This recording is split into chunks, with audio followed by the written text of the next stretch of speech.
And welcome back, everybody, to another episode of Benched with Bubba, episode 621, continuing through the AL East in our 2024 fantasy baseball team previews, heading to Boston, to the Boston Red Sox, a team that has had its great days, had some very frustrating days, especially if you're on, Twitter or X and watch Red Sox fans. It's gone up and down the last few years. I've always been like a closeted Red Sox fan because I've been a Pedroia guy my whole life just because I've known him forever. So it's kind of been a little second home to me, like team wise, and fun to see things maybe changing a little bit. Not a lot. I know there's still frustration out there in the spending department, but at least they're making some moves, good or bad. We'll see. That's what the show will tell us. In order to help break down the Red Sox, I have a special guest rejoining me. She helped me break down the Red Sox last year, kind enough to do it again this year. You can find her work over at Roto World at Baseball HQ, where I somehow write there too. So that is fun. She wrote a really cool article in the FTN draft guide about her first year in the OC. I was reading that. That was really fun stuff to listen to. And you can follow her on Twitter at ShellyV_643. Shelly Verougstrate, how we doing, my friend? Hey, Bubby, happy New Year. Happy New Year to you too. Yeah. It's been an interesting, time. Especially in like Red Sox land. It's a whole lot of dread, but hopefully this new year will bring something spectacular. I think there's still more to come. Hoping. Hopefully. The latest about needing to clear cap space to go get the Jeez player Louise. was one of those you probably just don't even say out loud. Just think before you speak things. But Yeah, exactly. like when I saw that, I'm like, that didn't need to be said. Just like keep that I one to did not. yourself. But I think there's still some hope there. We'll see. Before we get into the 2024 player pool, I kind of just ask everybody, what was kind of your, I guess, thoughts on how 2023 went for the Red Sox? Was it kind of, well, obviously you didn't win the title, so that was a bummer, but only one team does that. But as a whole, how do you think things went?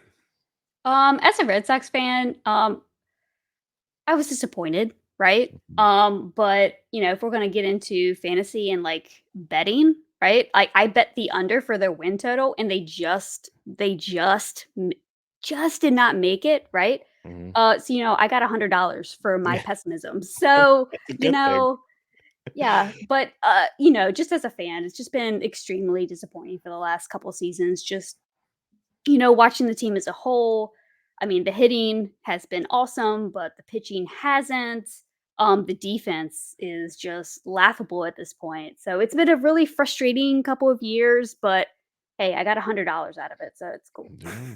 Maybe you get 100 more this year. We'll see. Exactly. See how it goes. Like when you say it that way, I'm like, I try not to always bring it back to my Giants, but I'm like, God, I have the same sentiments when you say it like that. It's the opposite. Like the pitching's been good, but the hitting's been so atrocious. The defense is laughable. Like it's just the Yeah. same thing. They have money too. Giants have money too, and they still don't do Yes. anything. Yes, It's just exactly. you sit there watching all these other players go and get signed, and you're like, we could do this. What are we doing? And then we get smoked Exactly. by our big rivals. It's so much fun. Like once you started saying that out loud, I'm like, yeah, that sounds really, really familiar. That's Sounds really yeah, familiar. Yeah. Yeah, opposite coast, it's same story. yeah, it's just extremely frustrating. I mean, you love the team with all your heart, but as Hmm. soon as you like flip on a game, you're like you just want to throw everything in the air. It's so Yeah, frustrating. like once or twice a week, they make you realize, okay, this is good. Okay, it's the other like 4 or 5 days where you're just like, not again, not again. Exactly. Why are we Exactly. doing this? Why do I do this to myself? And that's why we play fantasy baseball. So, Exactly. so let's get into the fantasy baseball side of things. And for anybody listening, I used NFBC ADP from like December 1st ish on or whatever. We can kind of use whatever dates we want. There's been 15 drafts since then. Um, and those DC drafts, 15 teams. But more important, we're just kind of curious about what Shelly thinks of like how these players have performed because she's as a fan knows them much better than I. So that's the beauty of this. Let's start with one that everybody knows. And that is when Rafael Devers, when he re-signed with the team a year or so ago, that was a big like, cool, yeah, we're doing things. Rafael will be here for a bit, but what are we expecting from Devers here in 2024? As he's like that quiet guy that was a first rounder, now he's moving to the second round, but continually puts up power, hits for a decent average. Like his numbers are good.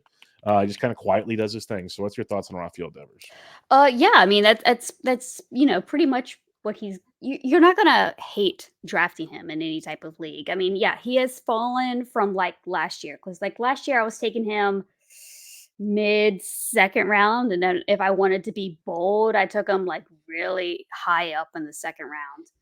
This year he's kind of falling back a bit.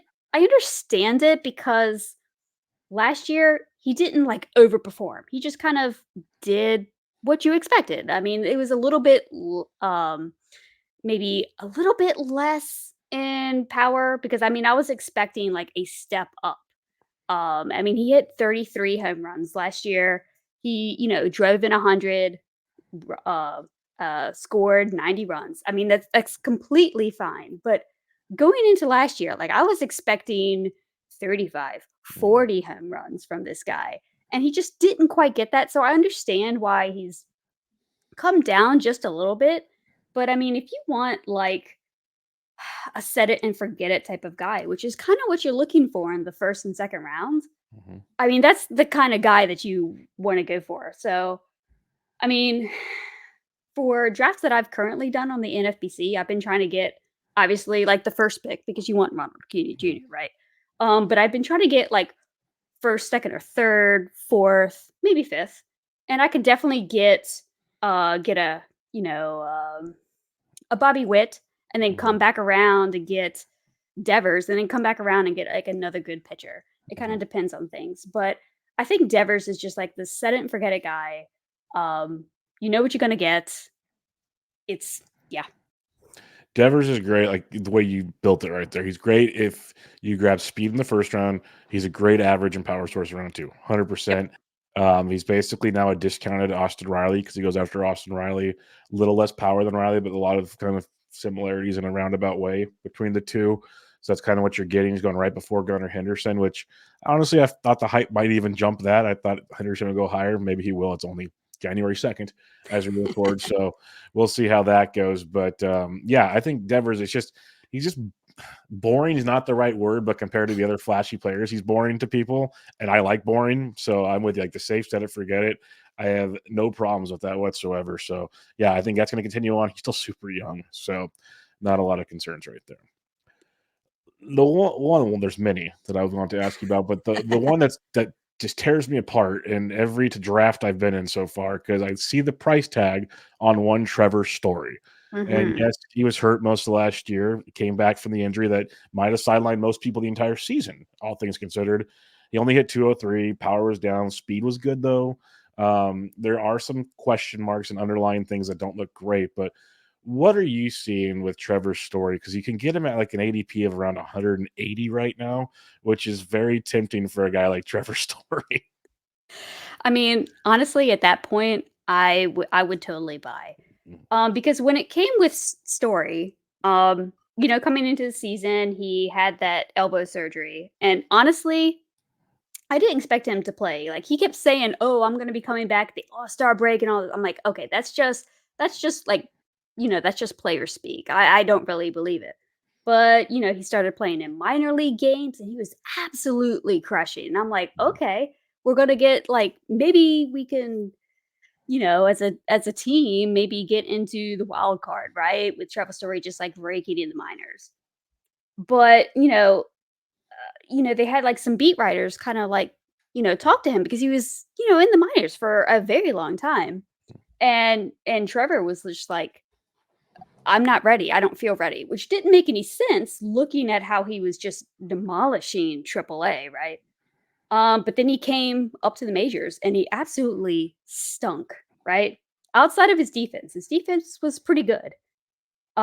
He absolutely stunk at the plate. So it's kind of like I just don't think that he was just all the way there, and he might have known it as well. Like he took almost the full amount of rehab time. So I think that it's an excellent buying opportunity. You get power, you get speed. I mean, especially in like Fenway Park. Like I think I think where he's going now, I think it's a total steal. Mhm. Because I think that he's just gonna get back into rhythm, and that's all he needs. I'm 100% with you. I'm like, I look at him. Okay, the average might not ever be there because Coors Field, of course, it was like a total Babbitt batting average heaven. We know this, Sure. but like you get him into Fenway with the monster, so power could still be there, or at least peppers it off the wall. Yep. The fact he still stole 10 bags in a shortened season, we got 2020 potential coming here, which is Yep. pretty darn cool at 180. gonna still hit in the middle of the Red Sox lineup. And like you said last year, the offense was still very good, which I expected to still be very good this year because they only lost Verdugo for the most part. Like Yep. there's not a whole lot of changes going on there. Yeah. So I'm looking at this guy, middle of the order, 2020 potential, maybe more if he gets healthier at Mhm. 180. I'm with you. I was just curious to see what you guys were seeing in Boston or talking about in Red Sox land on what you guys been hearing because I see that tag and there's always a few. That's why we draft early. That's the old running like joke Yep. commentaries. Draft early, you find these. He might creep up to like 130 or something, or even higher. Who knows? But it's just I keep seeing that. I'm like, what am I missing? What is weird here? But Yeah. very, very interesting on that one. All right, Masataka Yoshida. Kind of a mixed bag first season with the Red Sox. I thought it was pretty good, but there's also kind of some ups and downs. Still hit for a good average, a little bit of power, no speed. But I think overall, if you said, okay, our first year, this is what he's going to give us, okay, pretty cool. His ADP is around 180 as well, ironically. What are you seeing when you watched Masataka Yoshida last year? What kind of are the expectations for this season? Um, I think that he really kind of like it seemed like he really wore down in the second half.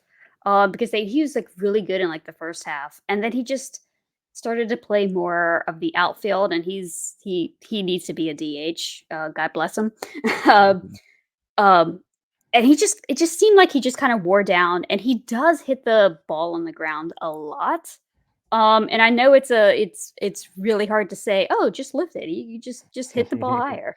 Yeah, let me you get in the batting cage and let me see if you Exactly. can hit the ball higher. But I mean, I he did fine. I mean, I maybe expected more than 15 home runs, but maybe he could hit 17, 20 home runs. But he gets good batting average, which is really hard to find.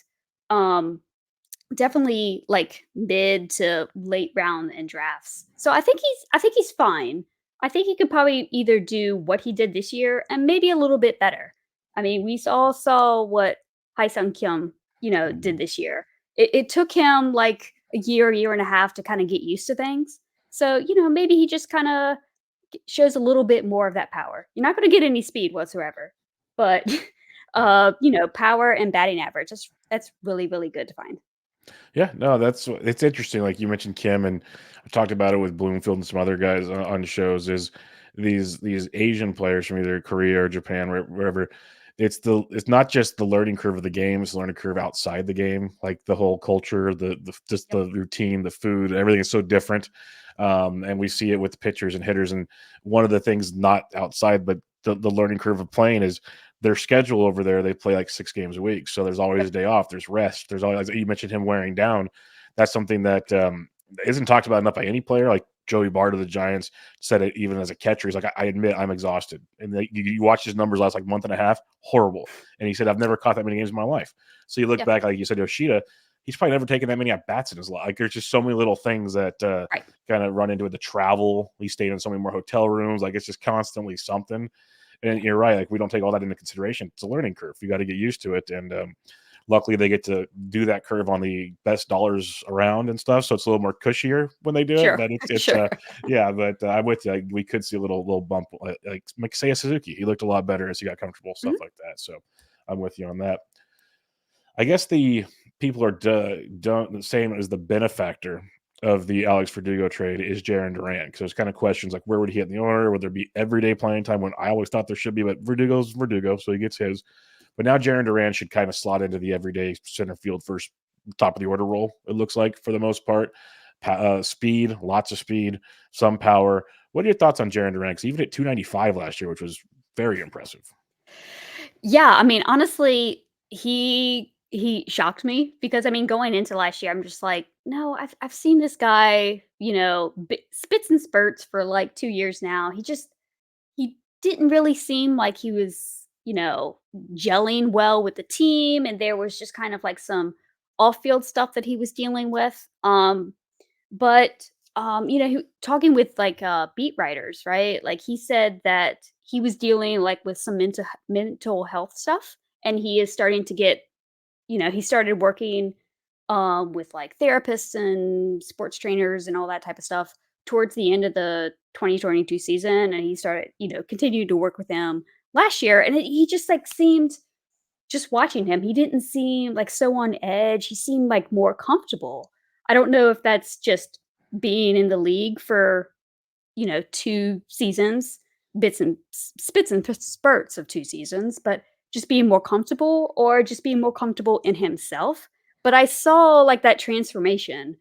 Um, Whether he can keep the 295, I'm not sure, but I mean, if he gets like a 260, 270, 275 with all of that speed, possibly hitting at the top of the lineup, Mhm. that's that's something that I'm really interested in.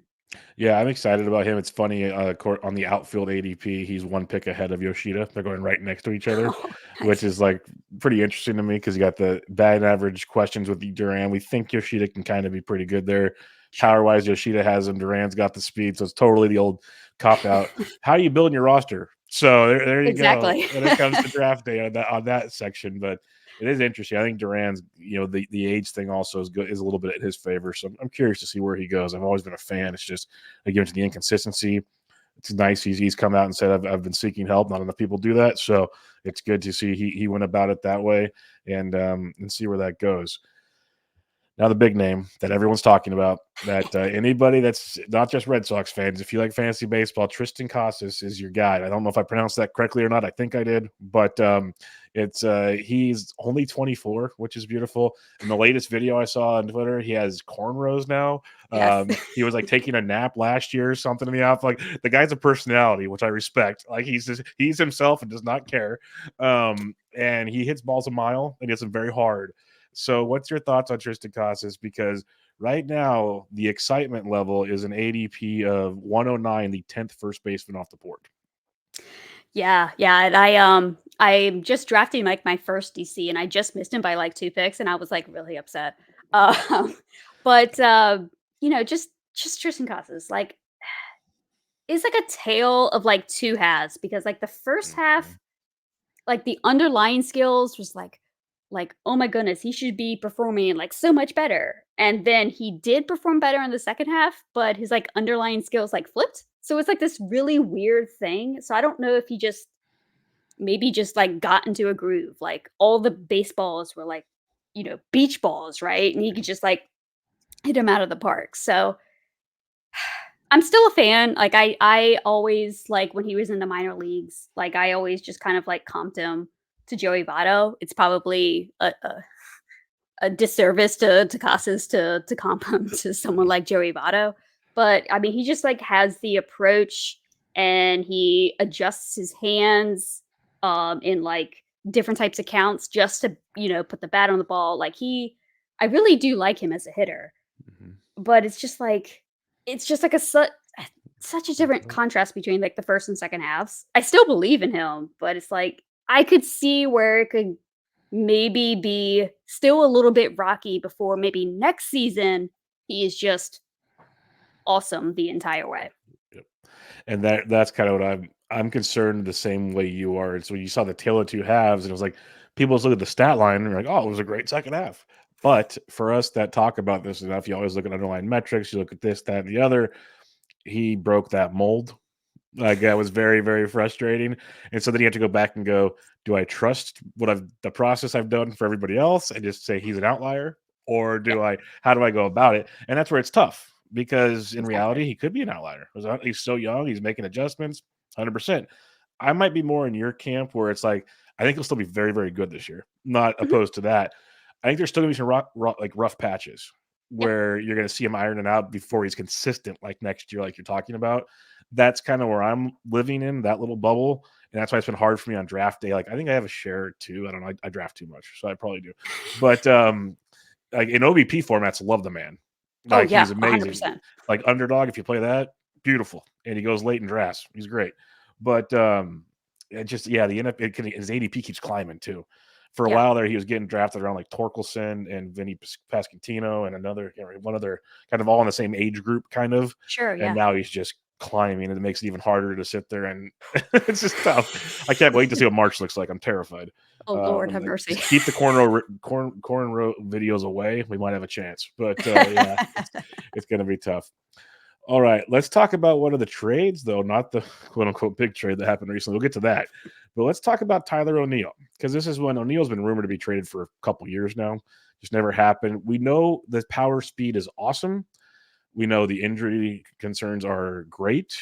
so that leads to consistency being a problem.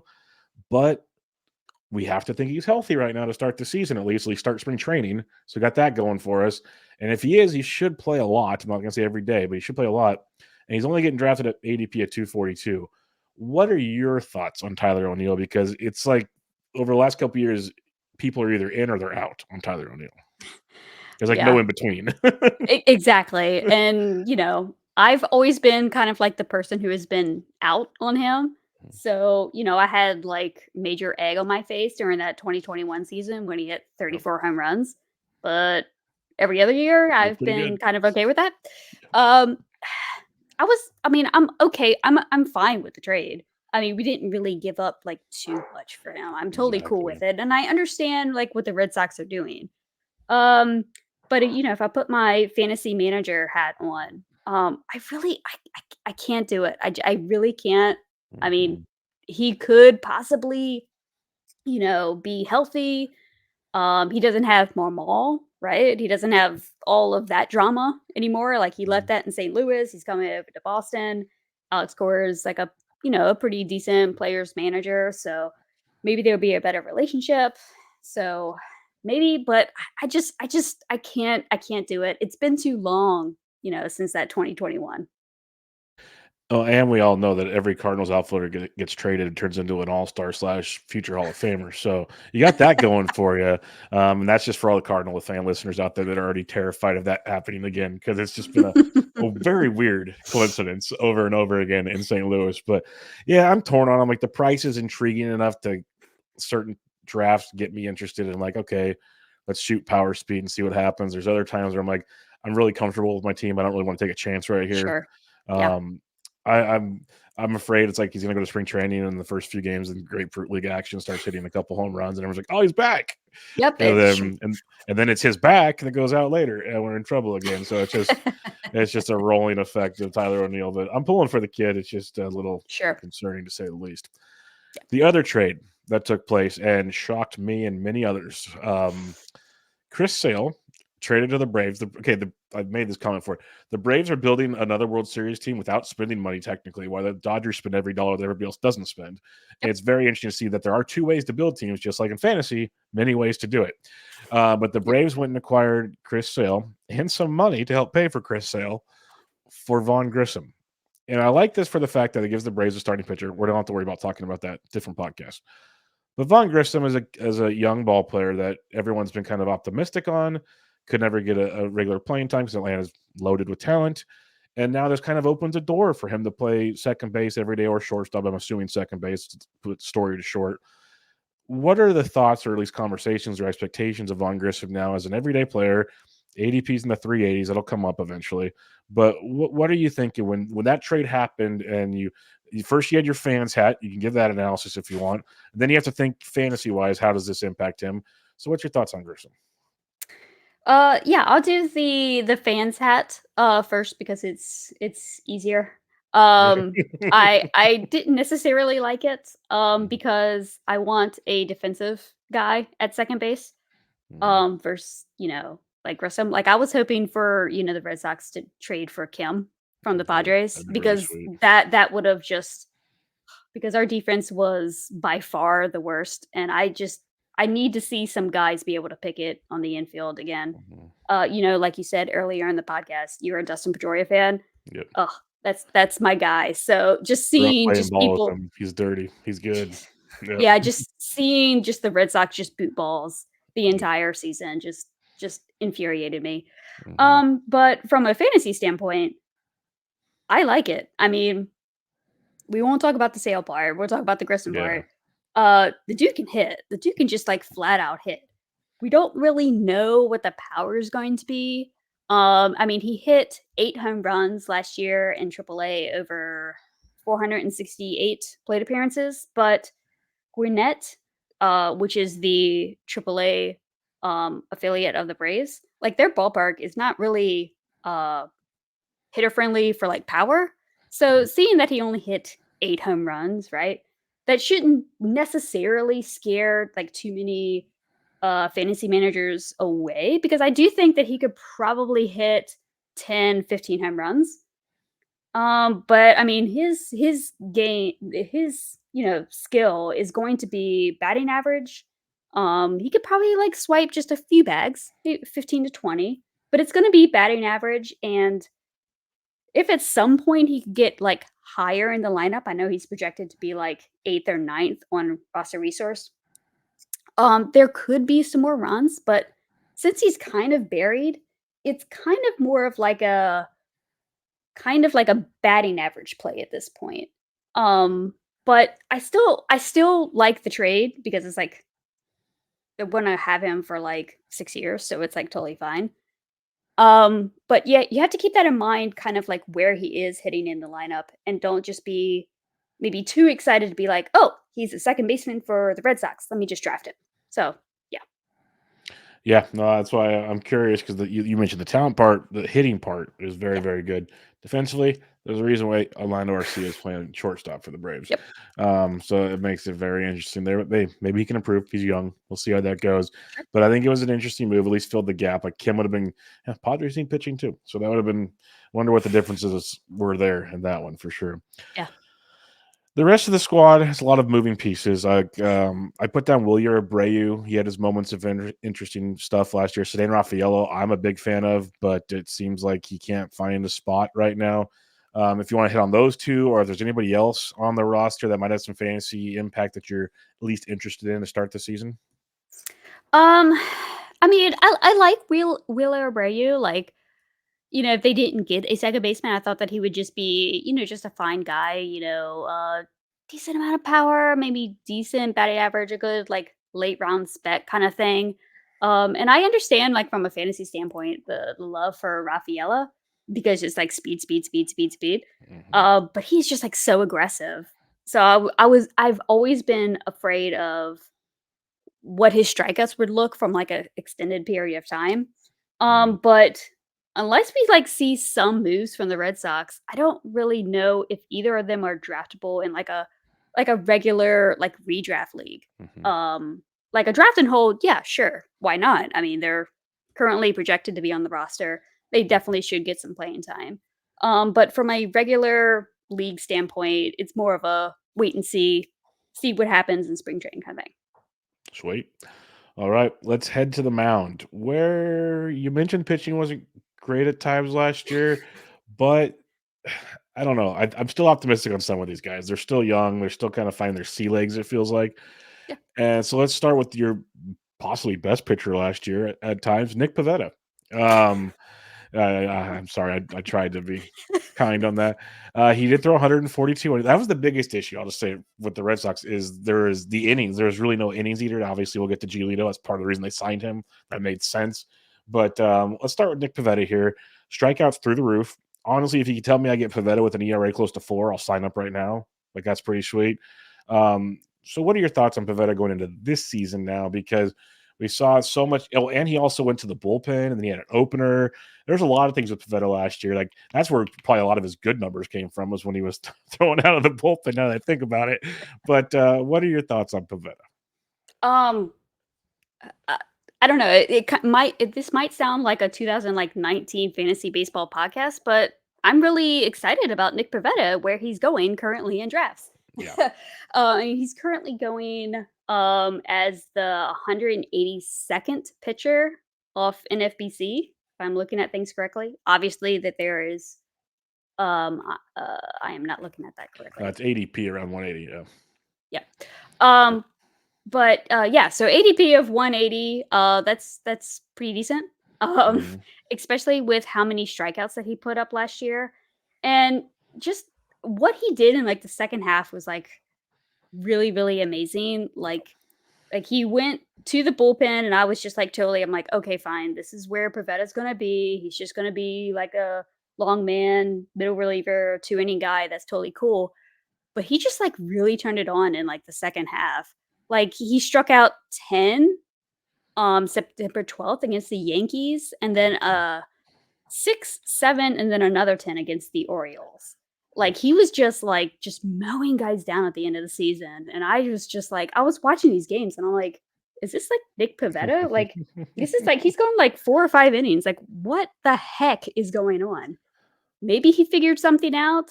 I mean, at his current draft price, I'll totally roll with that because I mean, if I even if he does go to the bullpen, he's still got plenty of Yeah. strikeouts there. So his current price is just ideal.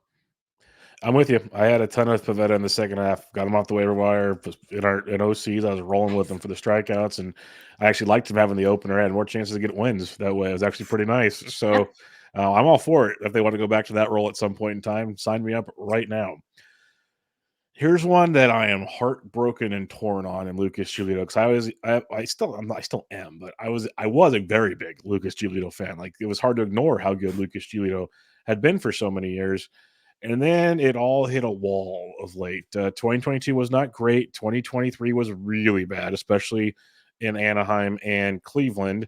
Now reports have come out he was dealing with a divorce off the field, which will obviously affect how you are on the mound. Again, going back to even we don't factor in what's going on out off the field. Like there's a lot. They're humans too. Like there's a lot to go on there. So he's still going to be 29 this year. He's still very young. He's not that far removed from being an ace. I don't think we'll see the ace ever again. Maybe we will. But at ADP of 223, what are your thoughts on Lucas Giolito? Like you, I've been a fan for a while. Back in like my first couple of years doing like fantasy baseball writing, it was about the Nationals prospect system.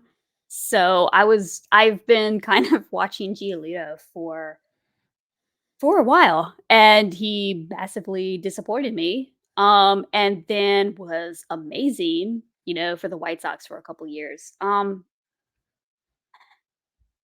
From a fantasy standpoint, this is not necessarily where I wanted him to go, because Fenway is not necessarily the best place to pitch. It's like one of the worst home parks.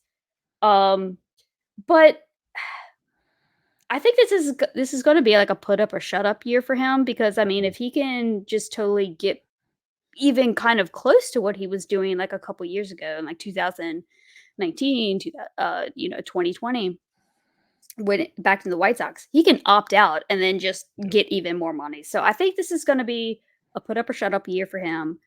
Um, and honestly, the Red Sox need him, so they're going to just like let him go. Um, at his current draft price, I'm totally fine with taking a gamble. A little bit maybe hesitant on the draft and hold because it could go badly. But it I mean, his price is it's kinda, like, crazy not to, like, go for that. Like, I thought that he was gonna be, like, the Cy Young winner in, like, 2022. So, Yeah, I I'm with you. like you, I've been a big fan for a while. I'm with you. I think that year or one of the years I did pick him as like my long shot Cy Young guy. Sure, I'm yeah. way with you on that. But one thing you mentioned there that really gets my attention because I always talk about this a lot on my show, the Chris Rose rotation. I enjoy it because these players come on and they talk, and Giolito's a part of the rotation, so he's on a lot. Took a break this season for the reasons I mentioned earlier. Had to handle some other things, but his mentality of like when he was struggling, like even in 2022, the way he talked about it, he's just a guy that I guess doesn't want to accept failure. Yep. Like he's gonna work his rear end off to be even if it's a little bit better than what he was, which is a big plus in my mind. And what correlates to what you still was gonna say is the contract's huge for that Yeah. motivation factor. The fact he's got the opt outs each of the first 2 years, I think it is. It Mhm. can be either this year or even the next year. So he's got obviously wants to do it now to get paid because he'll be 30 next year, but that's another huge incentive, like you said. So I think there's a lot to be said. I wouldn't be shocked if right now he's down in Arizona somewhere, like been working on stuff already. I would not be Yeah. shocked one bit if Giolito's down there to prove himself wrong. So I think that's a interesting one. The player going one pick behind him is a teammate of his, and I am a giant Bay for Bayo fan. I rostered him everywhere last year, like last pick in Gladiators, like huge Brian Bayo fan. Mixed bag last year, but I'll still take it as an L, all things considered. I would have preferred a few things differently, but I'll take the 157 innings. Yep.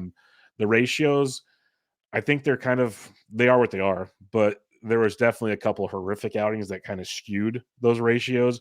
As a whole, I think he was much better. Again, those are just my opinions. As someone that sees him probably every fifth day, actually watches his starts more often. Mhm. What are your thoughts on Brian Bayo? Because the only thing that really concerns me is the lack of strikeouts, which obviously leads to potential for more problems. Yeah, honestly, I feel the same way. I was a big Bayo fan as well. I had him on many draft and holds and some, a couple of OCs that I had. Um, when I watch Bayo, there were times where he is lights out and it's just phenomenal to watch. But then there are outings where he just does not have it. And I just don't know if he's at the consistent point yet. And I still like him long term, but when it comes to, like, the Red Sox, like, I don't even remember prior to Bay, I don't even remember, like, the last pitching prospect outside of, like, Buckholz. Oh man, that's going way back, folks. Exactly. Yeah. Yep. So, I don't necessarily believe in their pitching development. However, they did bring in some new pitching coaches this year, so maybe that will help in his, transition and to be more of a consistent pitcher.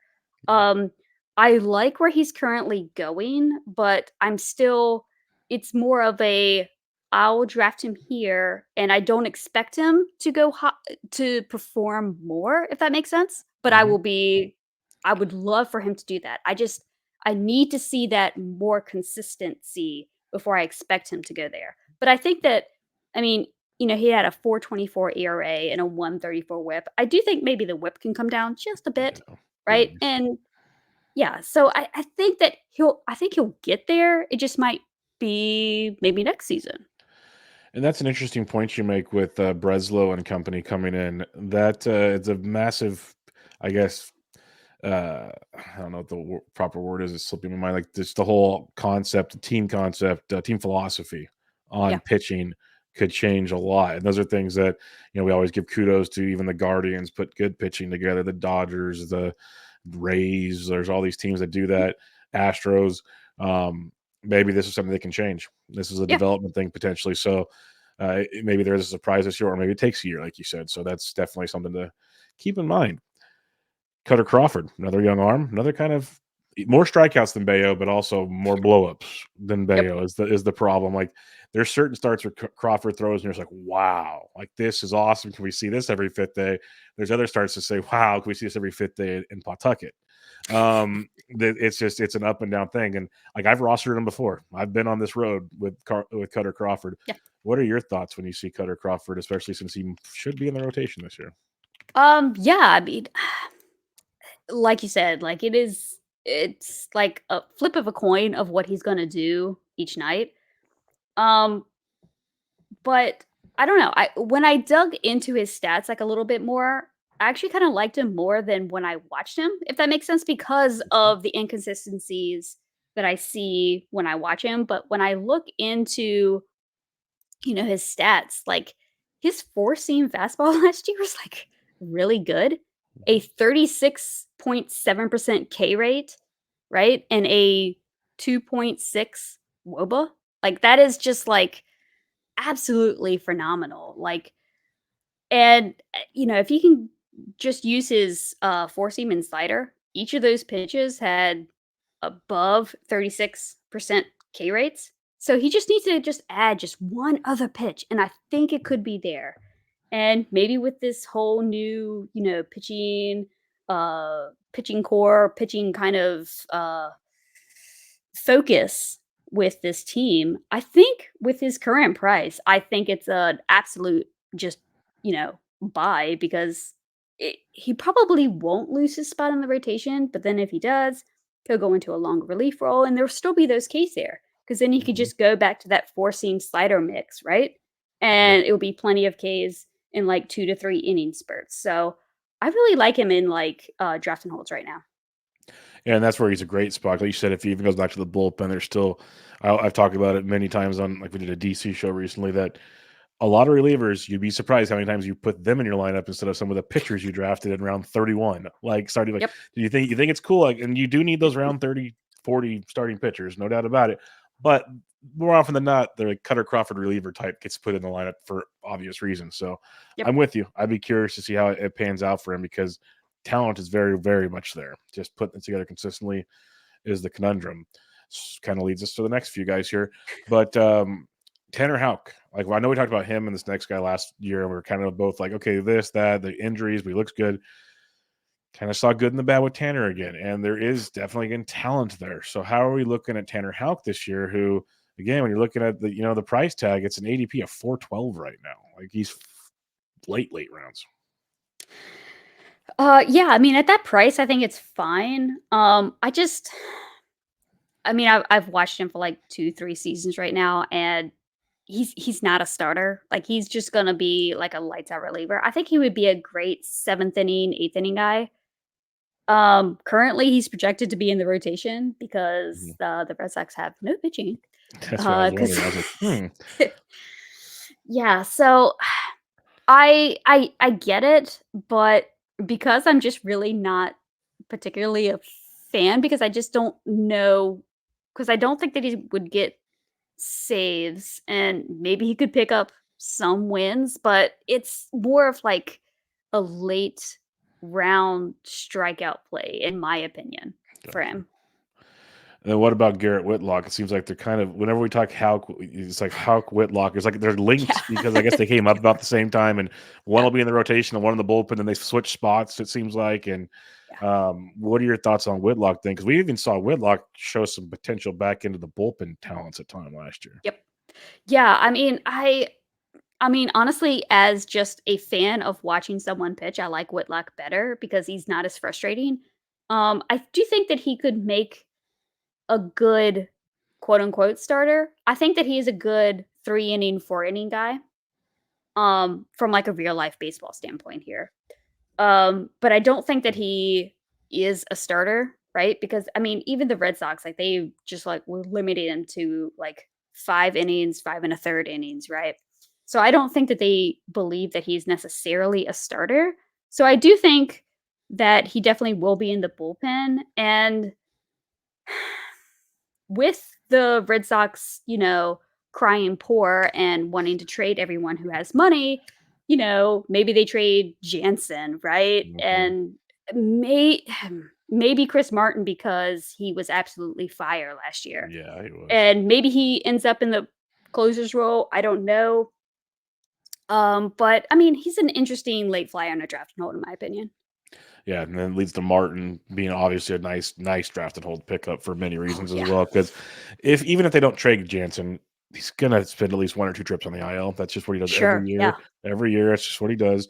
So it leads me to Kenley Jansen. What are your thoughts on him? Because he's getting older, still racks up his saves. Ratios have been a little less compatible in recent years as he gets older, but for now, he's still the dude.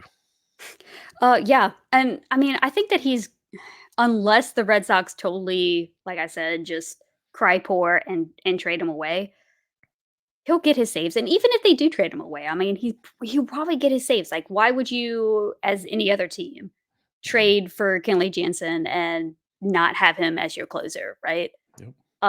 So I think he's fine where he's at. Like he's like secure. I kind of view him as kind of like a Craig Kimbrell, Okay. but, Kimbrell is on the Orioles, which is definitely a better team than the Red Sox, right? So I he's just like that guy who's gonna give you saves. It's not gonna be necessarily comfortable. It's not gonna be fun, but he's gonna give you those saves, and that's at the end of the day, that's what you need. And you don't have to pay a premium for Jansen anymore, which is kind Sure, of yeah. which is the fun part. Like back in the day, when he was in his heyday with the Dodgers, he was up there. Now he's like at 120. He's going right after Craig Kimbrell, as you mentioned him, and right before Clay Holmes and Adbert Alzolay. So you're like in that little range, like a closer two more often than not. And Yeah, he actually fits that mold just fine. I think sure. really like he's totally fine in that role. So yeah, interesting with Kenley Jansen.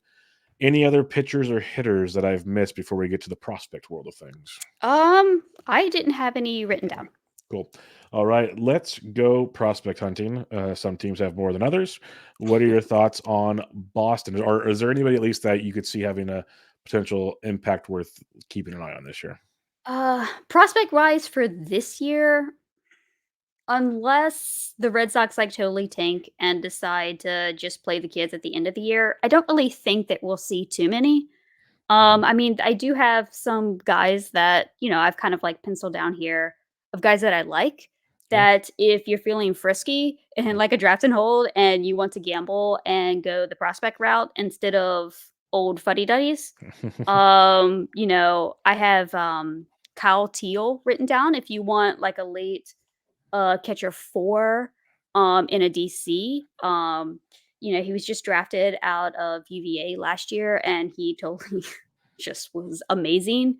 And the he's going to be like the catcher of the future for the Red Sox. So there could be a spot for him, in August or September. Marcelo Mayer, if Trevor Story gets hurt again, or Mhm. if Von Grissom just boots balls all over the place, maybe we'll call up Marcelo Mayer in like the second half just to see what he does. He's kind of coming off a shoulder injury. So if you look at his stats, it kind of is like very underwhelming, but he was dealing with a shoulder injury before he told the team, "Ow, my shoulder hurts. That's why I suck." Oh, kids, Gotta love kids, that. kids. Exactly. So, he could, come up in, like, the second half, and, Roman Anthony was absolutely amazing last year. He finished the season at AA. He's extremely young, so I really doubt that the Red Sox are gonna, like, push that, push him into the majors, but if he still is just dominating the minor leagues, maybe in the second half, we could see him as well. Cool. Yeah. We'll see. The Red Sox are, like you said, one of those teams that the talent's there, at least offensively, that they can keep it competitive. But if they want to tank and keep trading and go, no one to be surprised anymore. That's the way things Exactly. go in this weird world we live in. But Shelly, we'll wrap it up there before we head on out. Obviously, thank you for joining me as always. But before we head on out, remind everybody where they can find you and where your awesome written work can be, or whatever work you have going on can be found. Yeah, sure. Thanks again for having me on. This is like really fun. It's Yeah. really good to talk about the team that I love, but then also love to hate at the same time. Yep.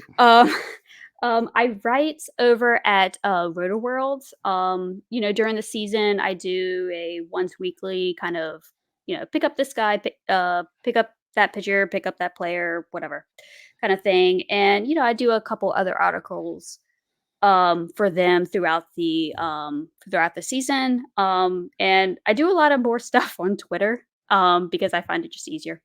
Um, so you can find me over on Twitter at ShellyV_643.